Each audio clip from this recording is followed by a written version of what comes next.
If you were an opposing coach game planning to stop Caitlin Clark, what would you do? Pray. If you're an opposing coach trying to prepare for Caitlin Clark, where do you even begin? You can double-team her 30 feet from the basket, bump her on every cut, chase her around every screen, and send extra defenders whenever she drives. You can tell your players that she won't be the one to beat you tonight. And then she casually crosses half-court, launches a shot from the logo, and suddenly your entire defensive strategy disappears before the ball even falls through the net. Crowd erupts because she knows exactly how to ignite the arena with moments like that.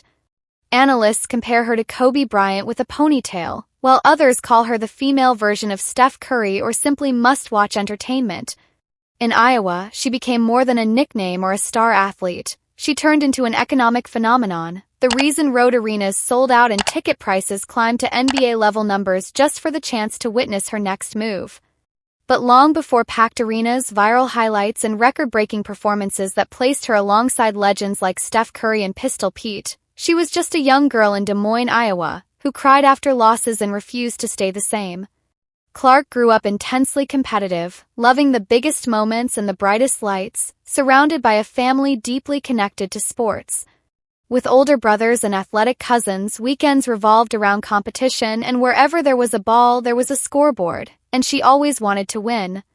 Her parents remember recreational soccer and basketball games, small uniforms, tiny hoops, and a kid confidently shooting from the free throw line as if it were completely normal. On the soccer field, she would race past defenders to score, and on the basketball court, she already showed the instinct to rise up, take the shot, and embrace being the one everyone depended on. I grew up watching the game. I had an older brother that played basketball, so I always tagged around with a lot of boys. And I think, that kind of helped me develop my offensive skill set at a younger age, a little faster than most people would. And then when I made that transition from boys basketball to girls basketball, I was, already kind of a step ahead. I always had the will to want to be better, and I played up usually throughout AAU. But playing with the boys was never easy. Caitlin Clark spent years competing alongside her older brother and his friends for as long as they allowed her to join, continuing well into elementary and even middle school, far longer than most girls. They were bigger, stronger, and faster, and nothing was ever handed to her. She lost often, and every loss brought tears, not because she was weak, but because she simply couldn't accept not winning. Growing up in those games shaped her mindset. She constantly battled players who challenged her physically and mentally, and victories were rare.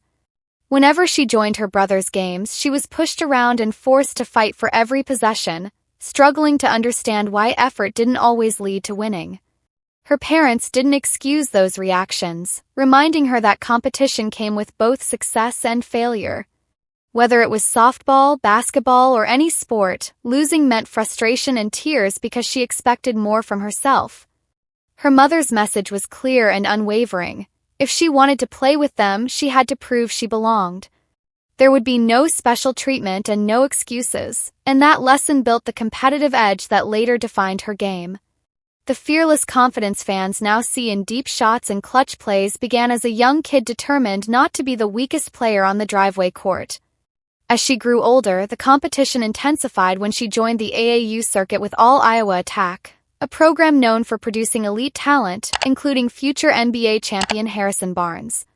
Suddenly, she was facing top players from across the country, and college recruiters started noticing her talent at an incredibly young age. Coaches consistently praised her vision, fearlessness, and ability to control the flow of a game. By high school, it was clear she was no ordinary player. Dowling Catholic High School in Des Moines, Clark averaged more than 27 points per game during her career and over 33 points per game as a senior, turning every gym into a stage. Her competitive nature was so intense that even classroom games sometimes had to be stopped because she refused to take them lightly. Opposing coaches quickly realized they were watching one of the best players in the nation. Alongside her scoring dominance, she earned spots on USA basketball youth teams and collected gold medals, though her journey wasn't without setbacks.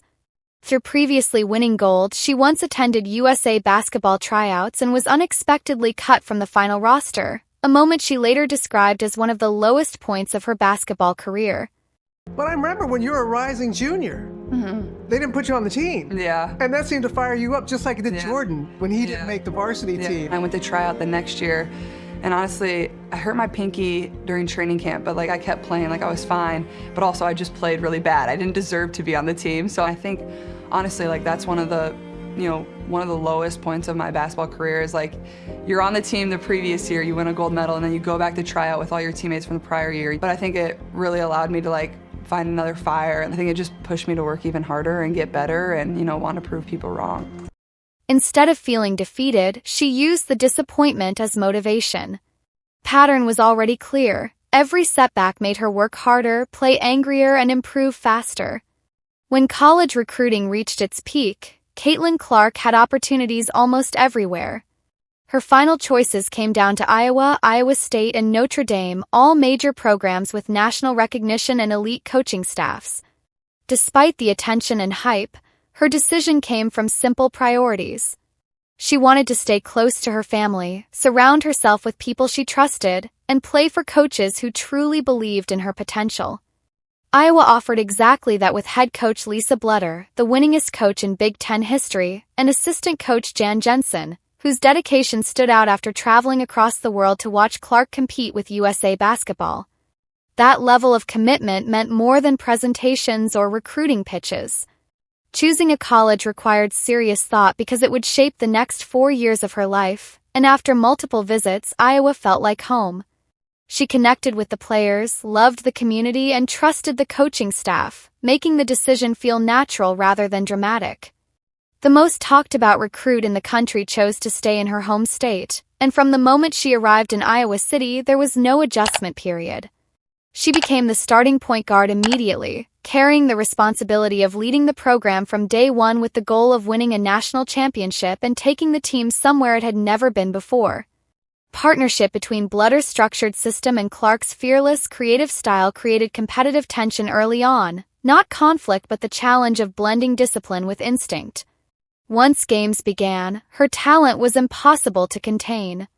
As a freshman, she didn't just perform well. She dominated the Big Ten, leading the nation in scoring, winning Big Ten Freshman of the Year, and becoming the first freshman ever to receive the Dawn Staley Award as the nation's best guard.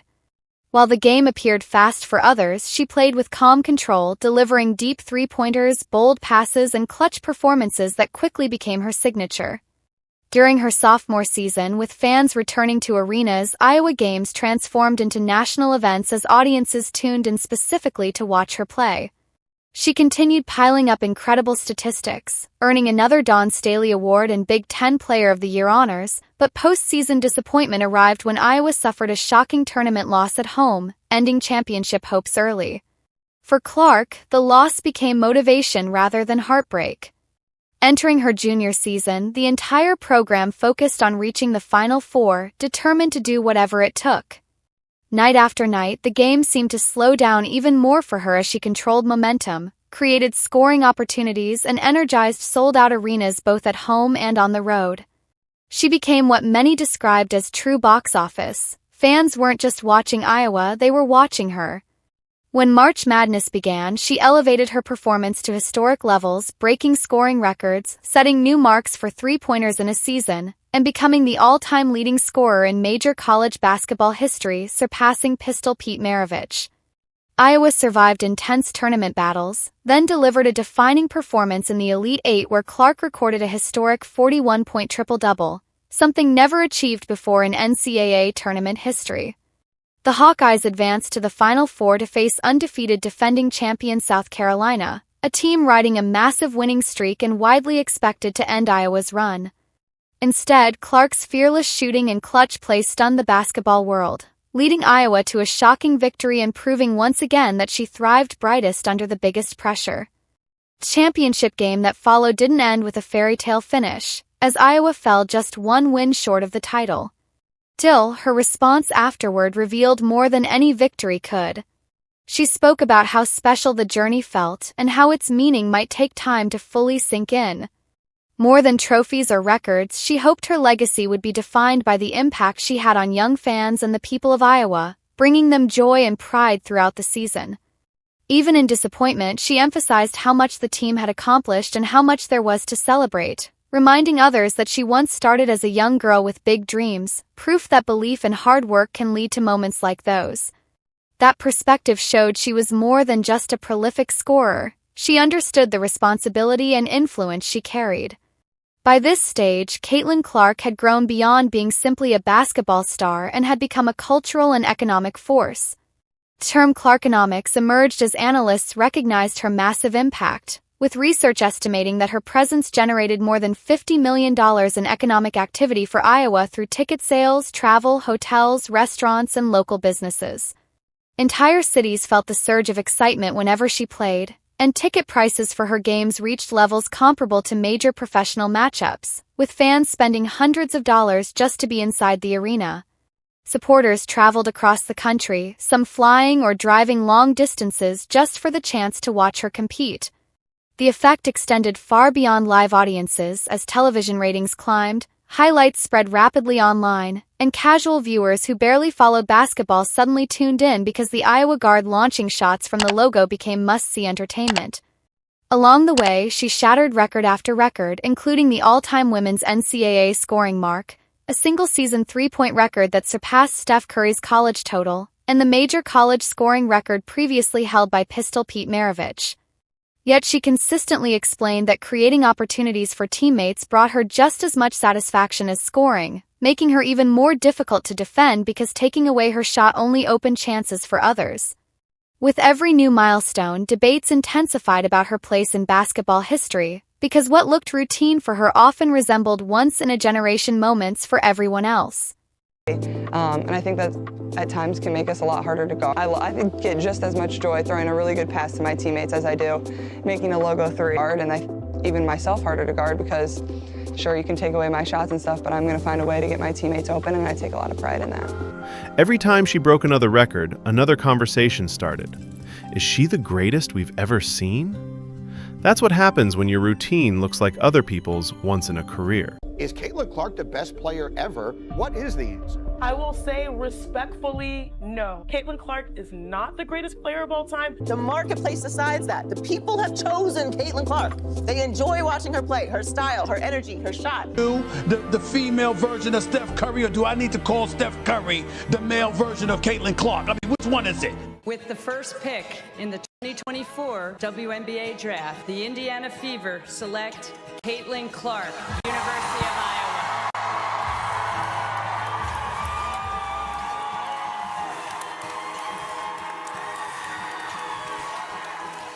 It became one of the least surprising yet most impactful draft selections in recent memory. Almost overnight, a struggling franchise transformed into the center of the basketball world. The expectations placed on her weren't entirely fair, but they were unavoidable. Fans wanted instant success, sellout crowds, victories, viral moments, and a complete turnaround. Some of that arrived immediately. The deep logo threes followed her into the professional game, along with elite playmaking, massive media attention, soaring ticket demand, and record-breaking broadcast numbers. Still, the WNBA offered no shortcuts. From the opening games, defenses tested her physically with hard contact, aggressive pressure, and welcome to the league moments that felt more like statements than routine plays. While some veterans supported her arrival, others questioned the hype, arguing she needed championships before earning full respect. Critics debated her legacy, called her overrated, and turned conversations about basketball into larger cultural arguments she never asked to be part of. Meanwhile, success didn't come instantly because Indiana held the top draft pick for a reason. They were rebuilding and wins were difficult. Every mistake became a headline, every loss sparked debate, and every hard foul fueled another discussion cycle. Through the struggle, teammates like Aaliyah Boston provided leadership and reassurance, reminding her that growth takes time. Within that grind, a familiar pattern emerged. She adjusted, studied film, absorbed contact, and developed chemistry with her teammates. Soon came milestones, a first WNBA triple-double, deep professional logo shots, and flashes of the same fearless scorer and passer who dominated college basketball.